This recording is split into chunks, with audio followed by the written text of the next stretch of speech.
Chalissery government higher secondary സ്കൂളിൽ little കൈൻസിന്റെ നേതൃത്വത്തിൽ കുട്ടികളുടെ വിദ്യാഭ്യാസത്തിലും ദൈനംദിന ജീവിതത്തിലും ആർട്ടിഫിഷ്യൽ ഇന്റലിജൻസ് അതിവേഗം മാറുന്ന സാഹചര്യത്തിൽ സർവം AI മയം എന്ന വിഷയത്തെ ആസ്പദമാക്കി രക്ഷിതാക്കൾക്കായി ബോധവൽക്കരണ പരിപാടി സംഘടിപ്പിച്ചു. വിദ്യാർത്ഥികളുടെ പഠനരീതിയിൽ AIയുടെ സ്വാധീനം, അതിന്റെ ഗുണദോഷങ്ങൾ, സുരക്ഷിത ഉപയോഗം എന്നിവയെക്കുറിച്ച് വിദ്യാർത്ഥികളായ അദ്രിനാഥും സഫയും വിശദീകരിച്ചു. കുട്ടികൾ തന്നെ വിഷയത്തെ അവതരിപ്പിച്ചത് രക്ഷിതാക്കൾക്ക് പുതിയ അനുഭവമായി. തുടർന്ന് രക്ഷിതാക്കൾക്ക് കുട്ടികളുടെ പഠനത്തിനായി AI ടൂൾ ഫലപ്രദമായി ഉപയോഗിക്കുന്നതിനുള്ള പ്രായോഗിക നിർദ്ദേശങ്ങളും നൽകി.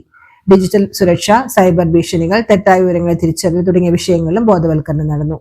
AIയുടെ വളർച്ച കുട്ടികളുടെ പഠനശേഷി മെച്ചപ്പെടുത്താൻ സഹായിക്കുന്നതാണെങ്കിലും അതിന്റെ തെറ്റായ ഉപയോഗം ഒഴിവാക്കാൻ രക്ഷിതാക്കളുടെ ശ്രദ്ധ നിർണായകമാണെന്ന് PTA പ്രസിഡന്റ് രാജേഷ് കുമാർ പറഞ്ഞു. കുട്ടികളിലെ ഓൺലൈൻ പ്രവർത്തനങ്ങളെ ശ്രദ്ധാപൂർവ്വം നിരീക്ഷിക്കുകയും സാങ്കേതികവിദ്യ ഉത്തരവാദിത്തോടെ ഉപയോഗിക്കാൻ പ്രോത്സാഹിപ്പിക്കണമെന്നും അദ്ദേഹം ആവശ്യപ്പെട്ടു. പരിപാടികൾക്ക് രക്ഷിതാക്കളിൽ നിന്ന് മികച്ച പിന്തുണയാണ് ലഭിച്ചത്. AIയുടെ അറിവ് വർദ്ധിപ്പിക്കുകയും കുട്ടികളുടെ ഭാവി സുരക്ഷിതമാക്കുന്നതിനും ഇത്തരം ബോധവൽക്കരണ പരിപാടികൾ അനിവാര്യമാണെന്ന് പങ്കെടുത്തവർ അഭിപ്രായപ്പെട്ടു. ലിറ്റിൽ കൈറ്റ്സ് മെമ്പർമാരായ സന്തോഷ് ബാലകൃഷ്ണൻ, സ്മിത എന്നിവർ നേതൃത്വം നൽകി.